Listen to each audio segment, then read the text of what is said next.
dans le prochain épisode de Demain nous appartient. Tandis que Leila découvre la vérité, Alex reçoit une offre pour le MA. En parallèle, Anne-Marie fait un pas vers ses filles. Capture d'écran TF1. Attention, les paragraphes qui suivent contiennent des spoilers sur l'épisode de Demain nous appartient diffusé demain soir sur TF1. Si vous ne voulez rien savoir, ne lisez pas ce qui suit. Mardi 17 décembre dans Demain nous appartient.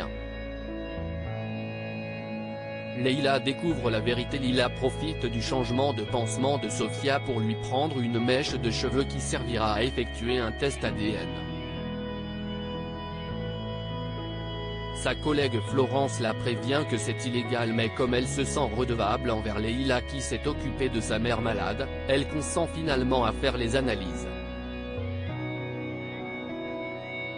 De retour chez elle pour le déjeuner, Leila confie à sa fille avoir lancé une recherche en paternité afin de savoir si Samuel est bien le père de Sofia. Convaincue que sa mère mélange tout depuis son avortement, Soraya tente de lui faire comprendre que la jeune fille a déjà un père et que Samuel ne fait pas partie du tableau. Et d'ajouter que même si le docteur Chardot voulait un enfant de l'infirmière, cela ne veut pas dire pour autant qu'il souhaite devenir le père d'une adolescente. De son côté, Aurore indique à William qu'elle n'a plus envie de faire Noël avec leurs amis car elle ne s'entend pas avec Leila et lui demande de tout annuler pour passer les fêtes en famille. Désireux de passer la soirée avec Samuel et Leila, le médecin interroge Leila à l'hôpital pour savoir s'il s'est passé quelque chose entre elle et sa femme. La jeune femme explique alors qu'elles se sont un peu accrochées à cause du menu de Noël mais qu'il n'y a rien de grave. Samuel voit l'occasion rêvée d'échapper aux fêtes mais William assure que la soirée est maintenue. Lorsque le docteur Donny rentre et informe sa femme que le réveillon aura bien lieu avec Leila et Samuel, cette dernière s'emporte et précise qu'elle ne s'infligera pas cela. Pendant ce temps, Florence retrouve Leila et révèle que les premières analyses confirment à 99% que Samuel est le père de Sofia. Alex reçoit une offre pour le MA. Jeanne a donné rendez-vous à Yvan, son ancien amant. Très intéressé depuis plusieurs années par le MA, celui-ci déclare qu'il est venu le lui acheter. Tandis que la Jeanne affirme qu'il n'est pas à vendre puisque ses fils ont décidé de reprendre l'affaire familiale, Yvan cherche à la faire changer d'avis, arguant qu'ils se déchireront une fois endettés à cause de l'ampleur d'un tel chantier.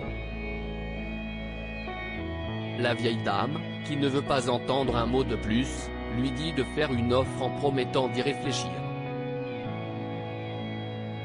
Plus tard, Yvan se rend au MA et propose à Alex de le racheter pour 125 000 €. Mais l'ostréiculteur sait que son affaire vaut au bas mot le triple et refuse fermement. Anne-Marie fait un pas vers ses filles au spoon. Arthur dit à sa grand-mère qu'elle aurait pu être plus sympa avec Morgane. Pendant qu'Anne-Marie pense qu'il va lui falloir du temps pour accepter la compagne de Sandrine, Arthur, de son côté, lui conseille plutôt de s'adapter à la société actuelle si elle ne veut pas perdre ses filles. Pour s'excuser, la mère Lazari fait parvenir à Morgane un bouquet de fleurs accompagné d'une carte dans laquelle elle jure de faire des efforts. Même si l'infirmière la croit sincère, Sandrine est persuadée qu'il s'agit encore d'une tentative de manipulation de la part de sa mère. En rentrant, Sandrine et Victoire trouvent une boîte de chocolat avec un mot de leur mère les conviant au marché de Noël de la ville pour discuter. Quelques heures après, Anne-Marie, qui attend, est peinée de voir son petit-fils la rejoindre seul au point de rendez-vous. Quand elle comprend qu'elles ne veulent plus la voir, Arthur essaie de la réconforter et assure qu'il sera toujours là pour elle.